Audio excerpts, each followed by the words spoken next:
దేవుడు మనలను ప్రేమించటంలో ఆయన ఉద్దేశం ఏమిటి? మనలో ప్రతి ఒక్కరికి ఒక ప్రశ్న ఉంటుంది. దేవుడు నన్నెందుకు ప్రేమిస్తున్నాడు? బైబిల్ చెప్తుంది, యోహాను సువార్త 3వ అధ్యాయము 16వ వచనంలో, దేవుడు లోకమును ఎంతో ప్రేమించెను కాగా ఆయన తన అద్వితీయ కుమారునిగా పుట్టిన వానియందు విశ్వాసముంచు ప్రతి వాడును నశింపక నిత్య జీవము పొందునట్లు ఆయనను అనుగ్రహించెను. ఇది మనల్ని కాపాడటానికే, పాపంలో పడ్డ మనలను విడిపించడానికి, మనతో శాశ్వతమైన సంబంధం కలిగించడానికి దేవుడు ప్రేమతో ముందుకొచ్చాడు.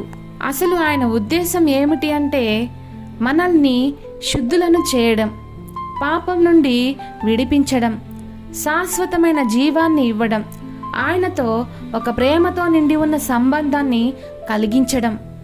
ఈ ప్రేమ లాభాల కోసం కాదు, శుద్ధమైన ప్రేమతో మన మనస్సు మారిపోవాలని, ఆయన్ని ప్రేమించడానికి, ఆయన మార్గంలో నడవడానికి.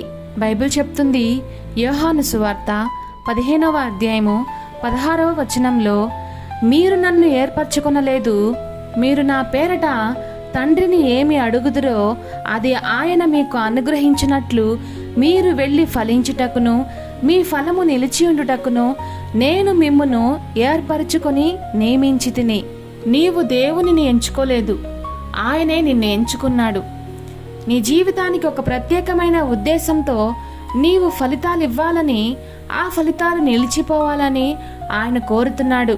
నీ జీవితం ద్వారా ప్రేమ, క్షమ, దేవుని మహిమ బయటపడాలి. ఆయన నామంలో ఏదైనా అడిగితే తండ్రి నిన్ను వదలడు, నీవు ఆయన్ని ప్రతిబింబించేవాడివి. కాబట్టి దేవుడు మనల్ని ఎంచుకున్నాడు. ఎందుకంటే మనం ఆయన్ని ప్రతిబింబించేలా జీవించాలి, ఫలవంతమైన జీవితం గడపాలి, ఆయన రాజ్యంలో ఒక భాగంగా ఉండాలి. దేవుడు నిన్ను ఎంచుకున్నాడు అనేది యాదృచ్ఛికం కాదు, అది ఒక దైవిక ఉద్దేశం.